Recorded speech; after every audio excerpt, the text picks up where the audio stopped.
आप सभी के स्वागत बा हमारे स्नेहा ऑफिशियल चैनल पर। हम एक खास बात बताने जा रही हूँ छिनरी घोटहिया के लिए।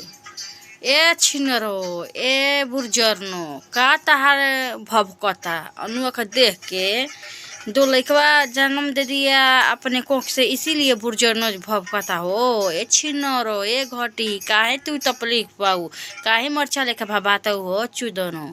आय तू तो घर में बाऊ, अब तो मार पीट के छाती पे चढ़ चढ़ बड़ा मारत रहू मुझे देवरानी का। बड़ा अच्छा लगता हो भोसड़ तारा, अच्छा लगता रमुआ चढ़ैले बता फसल बहुत नहीं नहीं कहत के गलत कमेंट करता सन करते सन मौगी मौगी ना तहर मार के चुचिया फोड़ दे काट ली जन तो ना हाल रंडो कहतो के हैसे वैसे हमारे के बारे में बोल दो तारा बारे में तारा के मोह तो ले जा बिना मोच से छोड़ब जना ऐसा आदमी के जन तो